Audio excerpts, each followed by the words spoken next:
Good afternoon. We'll give it just one moment for all of us to be in place.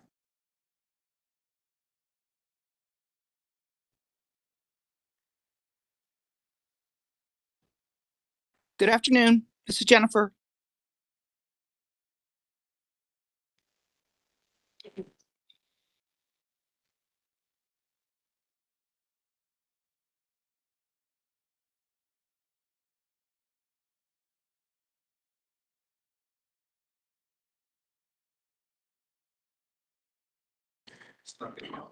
No, you're fine. Thank you so much.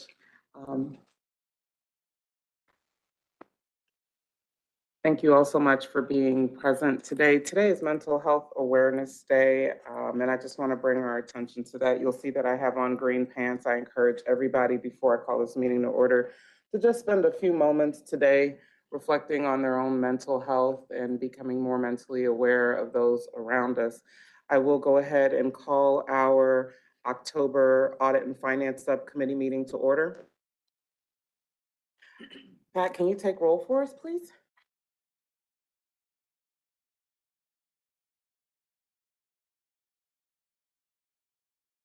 Good afternoon, everyone. City of Avondale Council Member Max White. Here. Town of Fountain Hills Council Member Peggy McMahon. City of Phoenix Council Member Laura Pastor. City of Tempe Council Member Jennifer Adams. Here. She is online. I'm here. And City of Tolleson Council Member Jimmy Davis. Here. Chair, we are ready to proceed. Thank you very much.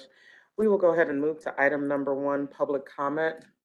The public will be provided an opportunity at this time to address the committee with non-agenda items and all action items on our agenda. Up to 3 minutes will be provided per speaker unless the chair allows more at his or her discretion. A total of 15 minutes for all speakers will be provided. Pat, do we have any public comment? Yes, ma'am. Mr. Crowley is here today. Thank you so much.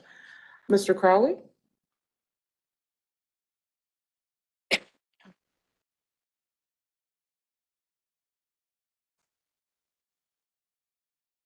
Mr. Crowley, you'll have 3 minutes. Thank you.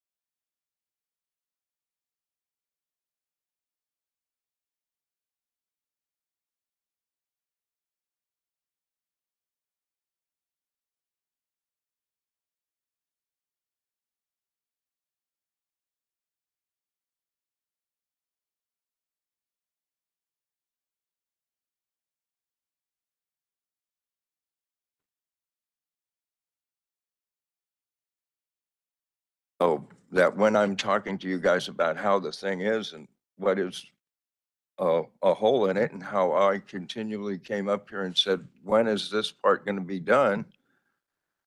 And got no response. Is that because those were all dropped? Because when I'm looking at the new document that says, hey, you all need to be supporting the transit part of the, what is it, 479? It says, hey, we're going to double what we've got. Well, if they double what they've got, what they're doing is getting it all the way up to the level of the 1980s plan that we turned into you. So, smoke and mirrors. And then I look at the next part of it and it says arterial streets, and they're all improvements because they're hooking up with the regional freeway system. And I don't see where those are any of the roadways that you're saying that you're going to be getting done, because it doesn't have any, because you have no plan. And when it comes to what MAG says and does, how is it supposed to be done right? But when you look at the document, you'll see all of those roadways, and if it's congestion and getting to the freeway, wouldn't it be something that should have mass transit as one of the ways of getting rid of that? But what happens, happens. So what I would like to say to you is that when you go into that voting booth, since this is the level of what they're trying to do, and since one of the jobs of government is transportation, and this is it, and obviously your plan, their plan, what I see is 0. I'd like to encourage all of you to be voting no on that. I'd also like to bring up that whenever I do agenda items with the stuff, why is it that it isn't shown on that when it's specifically saying this is when you input for those? I'm going over, so I'll just walk away.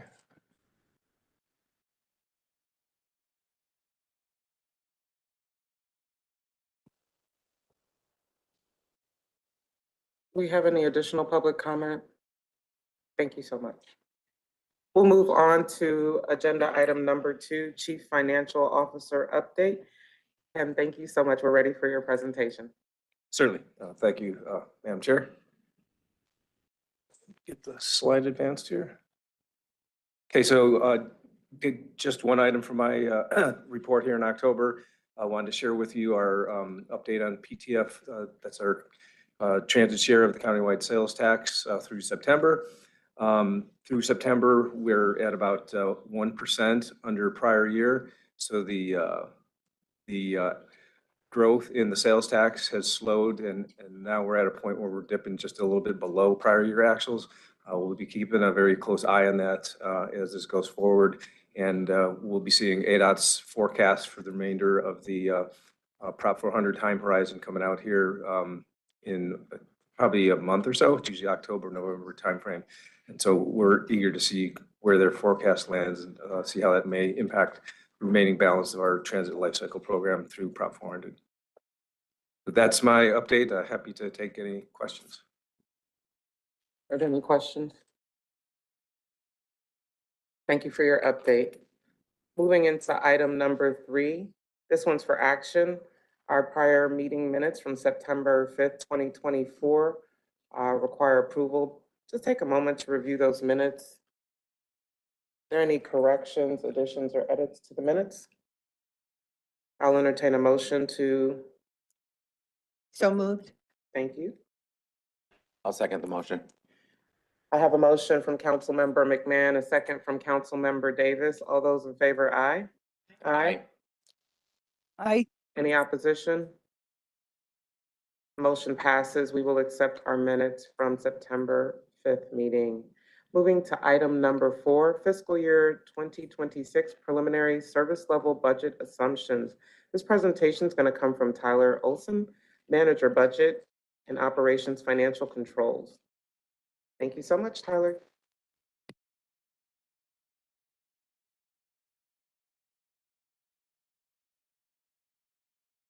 Thank you, Chair. Good afternoon, Audit and Finance Subcommittee members. Last month, we went through the basically the budget development process for 26, starting with our preliminary budget, annual and 5-year.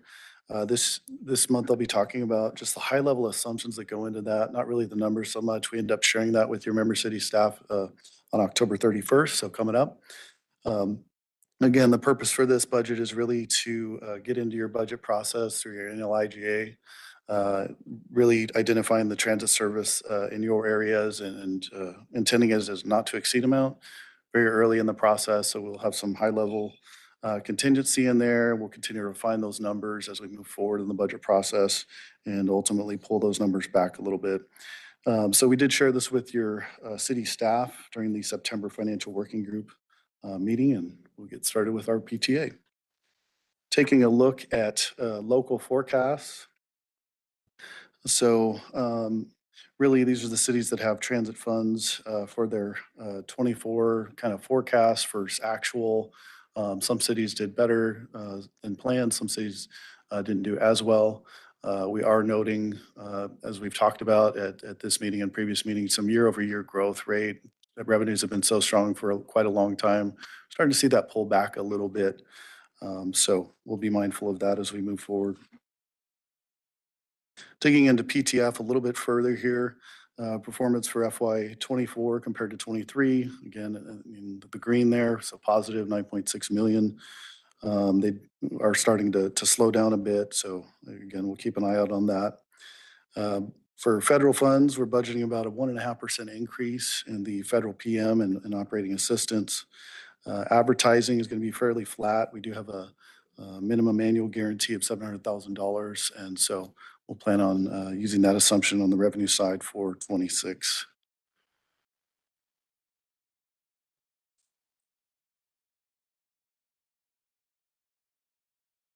All right, so taking a look at fair revenues, this is the performance for FY '24, just slightly above plan, so pretty good there.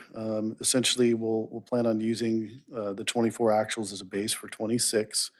And as we kind of monitor '25 and move through the budget process, we can adjust if needed. We don't want to be over aggressive on fair revenues because if we don't meet fair revenues, then the cities have to make up the difference. So we want to be very conservative with that. Obviously, looking forward to our new fair collection system and the impact of that, and we'll talk about that a little bit later. So our base service levels, everything really starts off with, what does our service look like for FY '26? And so really at this point in time, we start with our 25 budgeted miles. Some of those are locally funded, some of those are public transportation funded.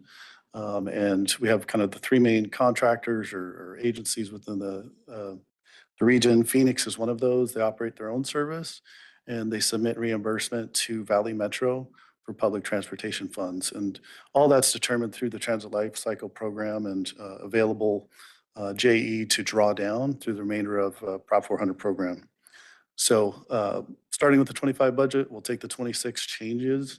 Your city staff works with our service planning group to identify the short range transit program miles. What service do we want to do in the future? What type of funding changes do we want to do? We have that opportunity every year. And so in this case, you're seeing Phoenix in 26 pulling back some of that PTF reimbursement. They'll plan on funding some more of that locally for 26. That's really determined based upon their available JE or PTF fund. So, here's just an overview of some of the service changes. I'm not going to go through all those, but that's the SRTP detail if you'd like to take a look at any of that. Contract rates for the East Valley contractor, Keolis, we do know those rates for the entire 5-year window, so not a lot of risk there. Those are predetermined and approved when the board approved the contract for that. West Valley, we are reprocuring this service. Essentially, the new contract moves kind of from just being bus to multimodal, so fixed route paratransit and microtransit. So that RFP is essentially underway, and we should know rates later this fiscal year. So, for this preliminary estimate, we're going to put some contingency in there. Not knowing what the market will bear, it's important that, we do put some healthy contingency in there and then true that up as we get closer.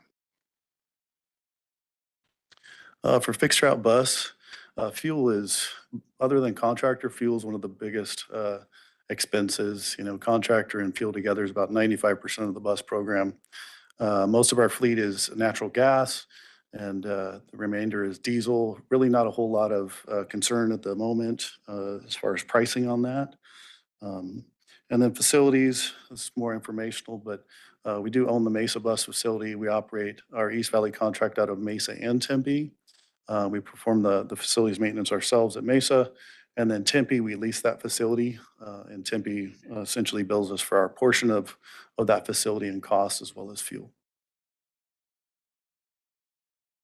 Contract rates for demand services, both paratransit and ride choice. Those rates are known in our 5-year window. So again, no risk there. There's demand driven. That's, part of the risk, but rates are known. All right, so just some current market trends, some of the positive things, CPI or also inflation have really stabilized. So, not as drastic as it has been the last few years. We did see some federal rate cuts and possibly more by the end of this calendar year. So those are some positive indicators.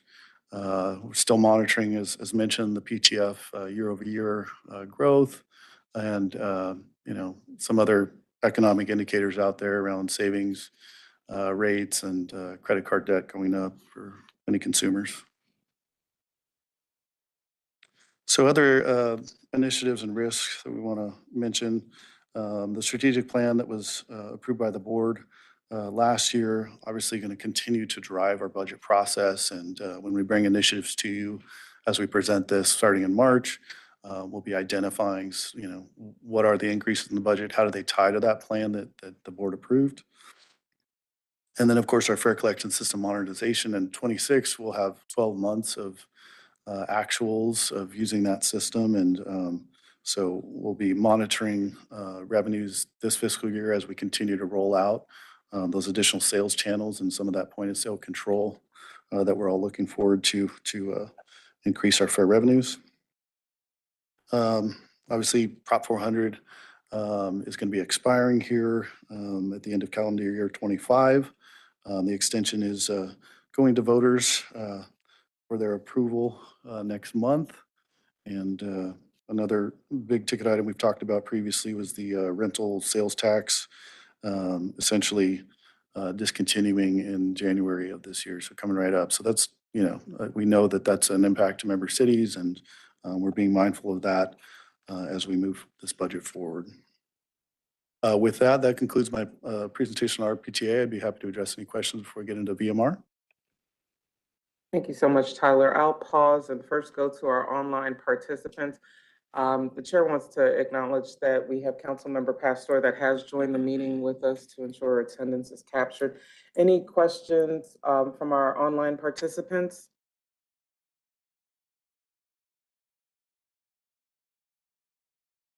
Any This is- questions here in the room? This is Jennifer. Can I make a comment? Councilmember McMahon? Thank you very much. Your forecast and the 1% down, is that normal for this time? Is it because you're anticipating no rental tax? You know, for that reduction?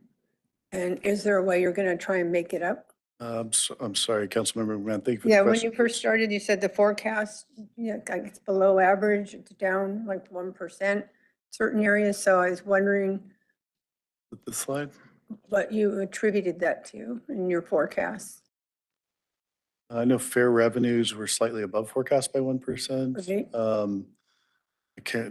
I'm sorry. Oh, maybe I misunderstood. I thought that it went down. I apologize. Are you referring to the PTF sales tax revenues? Yes. So, yeah, so we're currently down about 1% Right. through September of this year compared to through September of last fiscal year. As far as making that up, I mean, you know, we have basically our budget is funded with the sales tax and member city contributions and some federal funds. So as we monitor that, if we do come in under, we'll have to look at, you know, the other funding sources to help Yeah. make up that difference. I know, it's a concern. And it's a concern for everybody because the rental tax is going away. And you can't just attribute it to people not being here in the summer. So I think we're all scrambling for that, trying to balance it out and see if there's going to be any future solutions. But I just thought, do you see that as a trend? I mean, I wasn't sure.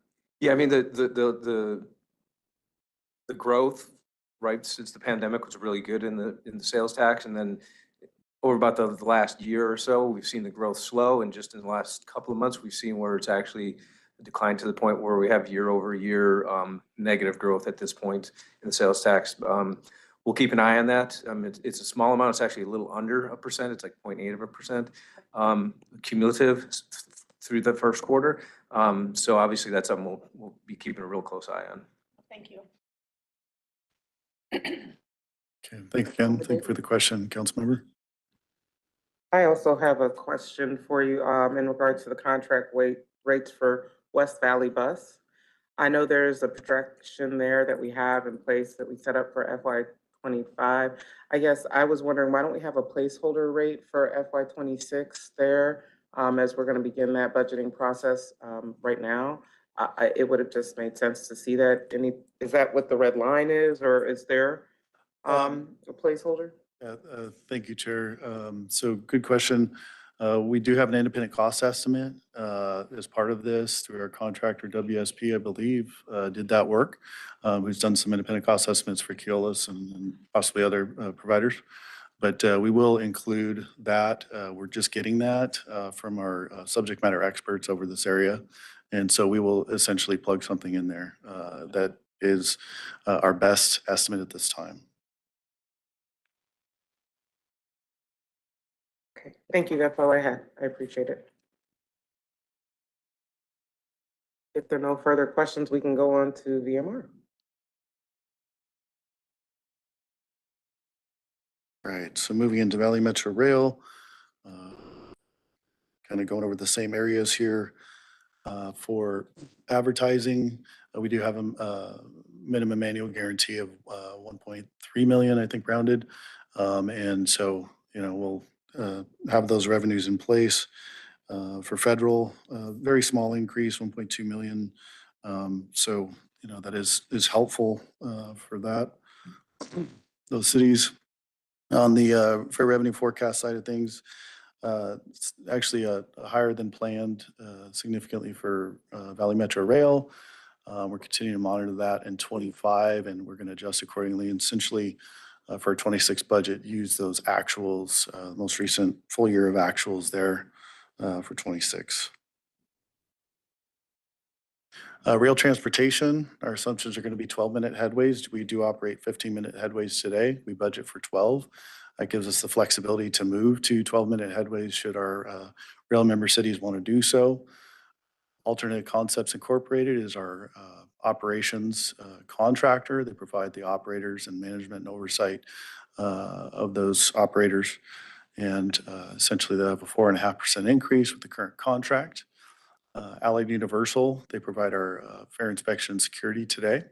That contract will be expiring, and we will be entering another contract here in FY26, and possibly even right before 26. I think the board will approve that spring of 25. And so we don't know those rates right now. So we're going to need some contingency in there. We do have an independent cost estimate for that as well. And then propulsion power, we had a big increase on APS this fiscal year. We are not aware of an increase for this upcoming fiscal year. SRP will have one that essentially is going to be effective, next month. So, and then just generally, and I forgot to mention this on RPTA, because we are so far in front of the fiscal year, we do add some additional contingency again, and not to exceed amount. So 5% would be reflected in the RPTA service that we went over, and as well as rail transportation. And we will pull that number back as we approach that March presentation to the board. This is a really big deal for 26. We have a South Central going to be in operation. So this will be our first ever 2-line system. Essentially, that's going to be a big, what appears to be on, face value, a big increase to the budget for 26, but we'll explain that through our initiative process, the new initiatives, continued commitments, and inflationary. And so we've included, we'll include all the support costs for that, whether it's maintenance or security as well. State of good repair, oops. Looking at what we had programmed for 26, we're currently, there's just a couple of things in the IGAs for 26 right now. Our maintenance team is actively looking at all the different systems and assets we have out there, see if we need to make any adjustments for 26 compared to plan. We came up with this plan a year ago. So we'll continue to use this as a placeholder, and then again, update before we hit our March presentation. And so other initiatives and risks here, most of these you're already familiar. Apologize. Most of these you're already familiar with. The strat plan, obviously we mentioned that. Our Rio East Dobson continued planning for streetcar, and then we've got a West Phoenix high capacity. Continue planning on that, and then of course our capital projects and fare collection system. As mentioned, the current fare inspection security contract is under procurement, so we don't know those rates. A little bit of risk there, and our Alternative Concepts Incorporated, our contracted operator is renegotiating their bargaining agreement, collective bargaining agreement. So we'll know more about that. But again, that contingency that we're putting in place, we're not concerned that anything would be exceeded there. So that concludes my presentation for Valley Metro Rail. I'll be happy to answer any questions that you may have. Do we have any questions for Mr. Olson?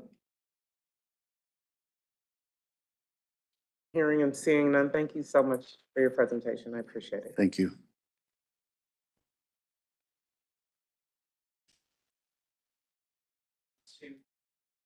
We'll move on to item 5, federal grant compliance expenditure reimbursement. Sabina Beckstrom, Chief Audit Officer, will present the results of the federal grant compliance expenditure reimbursement review for acceptance. Ms. Beckstrom? Thank you, Madam Chair, members of the committee. I am going to present, as you said, the results of our federal grant compliance expenditure reimbursement process audit. The objective of this audit was to determine whether Valley Metro had effective controls to ensure federal grant expenditure reimbursement requests are timely, accurate, and in compliance with the grant requirements. Our team reviewed policies and procedures, analyzed grant agreements, reimbursement request documentation, all to determine the compliance with the reimbursement requirements for our grantor agencies. We reviewed the documentation for timeliness of submittals, allowable expenses, proper review and approvals, and the required support, such as the invoice costs. The report risk for this audit was determined to be low, as Valley Metro had strong controls for compliance with the federal grant pass-through agreement reimbursement requests. There were no findings or recommendations for this audit, as the processes were sound. Are there any questions?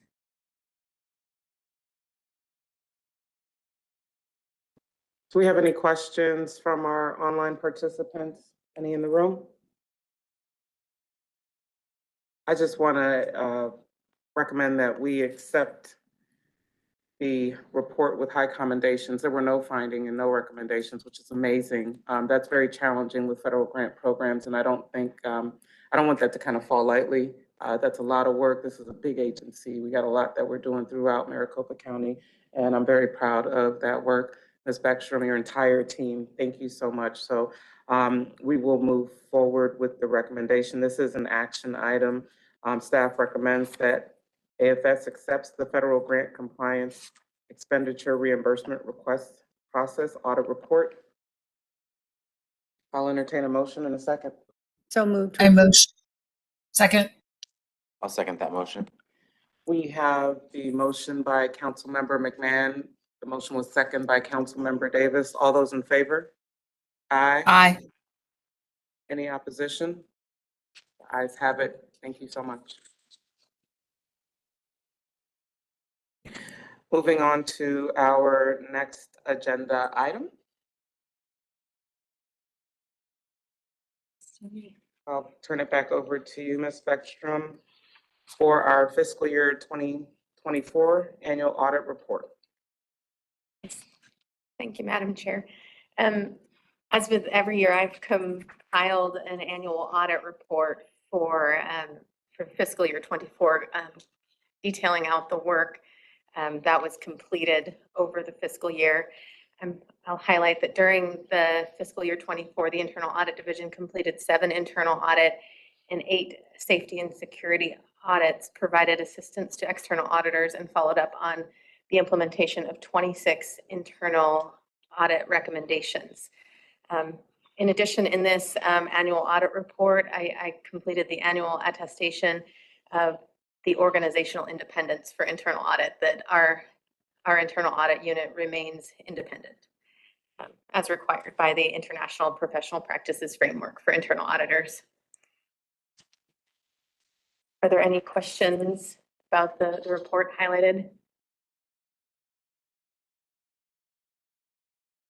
Any questions for Ms. Beckstrom? I don't have any from the report. I don't see any online. We'll go ahead and accept that for information. If there are any questions, I believe they can follow up with you directly. on the back end. Moving to item number 7, internal audit update.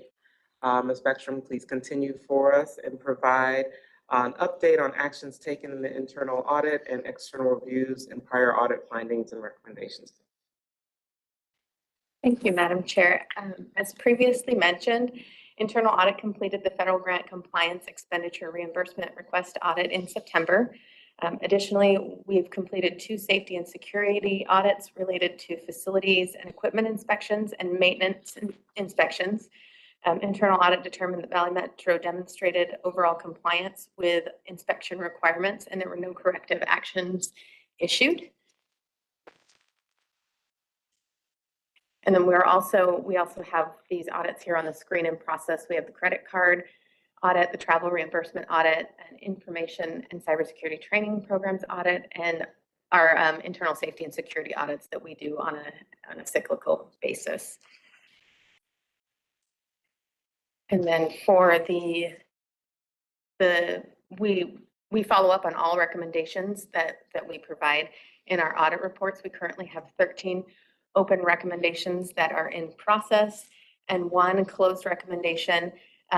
That closed recommendation is related to the conflict of interest oversight audit, a new e-procurement system implemented as of January 1st, 2024. Programmatically requires all evaluation panel members to e-sign the confidentiality and conflict of interest statement prior to being able to access the evaluation materials. And that was sufficient to close that recommendation out. Are there any questions on the outstanding recommendations or those implemented before I move on? Don't have any questions in the room. Do we have any questions online? Seeing none, I will just ask a few questions that we have, and I'm looking at the contract management recommendations. These are all for the procurement team. I believe this is right ahead of the scheduled prior audits form. I see 3 that were dated 2021. The finding status and responsible person just refers to the procurement team. I would like to ask if there has been a person assigned to these 3 items, I guess contract management TS audit, PCRSS audit, and I guess there's 2 for PCRSS audit. Just the procurement team. So what ended up happening, those 3 audits had very similar recommendations, and they're being implemented because there's a new procurement manual that's going into effect. So the procurement group in general is in charge of it, but mostly we work through our procurement manager, who's leading that effort to update the procurement manual. I would like to make the recommendation that we add that person's name as the person responsible. I can see implementation that's happened for things that seem to be around the same scope of the findings that happen and get resolved. Because it's a manual, I understand it's open since 2021, but we're in fiscal year 25.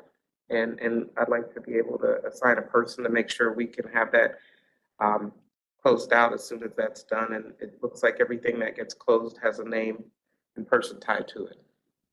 Definitely, we can do that. Thank you. And Madam Chair, just to clarify a little to that. So from that audit recommendation, initially the thought process was going to be to update the manual. After that audit, we subsequently had hired a new procurement director, and he has taken a more holistic approach, and basically we're rewriting the manual. Using some other transit agencies as kind of a guide or template. So that's why it's taken quite a bit more time. So we want to make sure it's thorough. I mean, we are following the practices that will be reflected in that manual. So I think the processes and practices and controls are in place. It's just a matter of finishing this pretty massive document. It's a really big document. Thank you so much for the clarity, and I think benchmarking is the best way to get best practices from other agencies.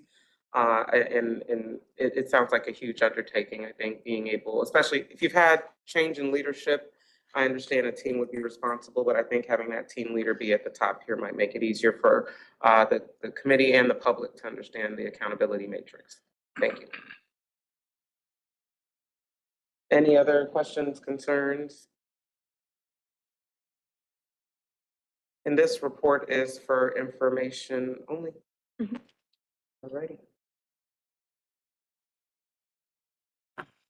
We'll move forward to item number 8, intergovernmental agreements, contract change orders, amendments, and awards.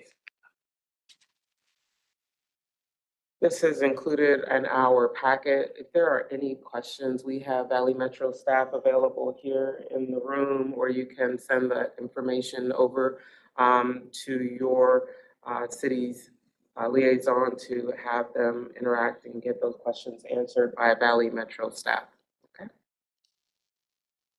Item number 9, report on current events and suggested future agenda items. I'll go ahead and open up the floor to give everybody an opportunity to report on current events and recommend suggested future agenda items.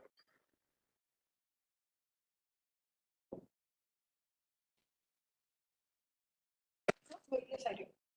We had a meeting of about 200 people last week, and I had Mag come out and do a presentation on 479, and it was really well received. So I'm happy to say that. And I've written, a couple people have sent me emails, and they're like, yes, we're voting yes. So getting the information out there is really important, especially since the ballots dropped. So. Thank you so much, Councilmember McMahon. I appreciate that information as well. I just want to share something that I know Valley Metro is very proud of, but we're going to be attending the Clean Air Campaign luncheon on Wednesday, October 30th. And those who are interested, please make sure you reach out to the appropriate parties. You have received emails up to this point to go ahead and do so. And if there are any additional questions or concerns folks have related to items that will be appearing on the ballot, I know that the ballots were mailed and early voting began here in Arizona yesterday on October 9th. So if you have not gotten notice from Maricopa County, all of us live in Maricopa County, for those of you who are here at the table that your ballot has been mailed, know that you can go to many voting locations. I know we have our Civic Center in the city of Avondale, as well as the Civic Center in the city of Tillotson. They're open and they're staffed for early voting right now. So anywhere in Maricopa County, if you are registered to vote, you can go and cast your ballot at any of these voting centers. So that is very important, and we want to make sure everybody gets out and exercises their right to vote by or before Tuesday, November 5th. Any additional current events or request of future agenda items from our online participants? I don't see any hands raised there. I do want to share that for some odd reason, I had planned for our next committee meeting to be on Wednesday, November 6th. That's how I calendared it. That's just me, because I was kind of willing into fruition what I have available. But we may have some additional flexibility with our calendar schedule time next month. And I will work that out with Pat, and any changes, you will get that via email. Other than that, I believe our next AFS meeting is scheduled for Thursday, November 7th at 12 p.m. With no additional information, I will go ahead and close out our meeting. Thank you so much. We're adjourned. Thank you all. Have a great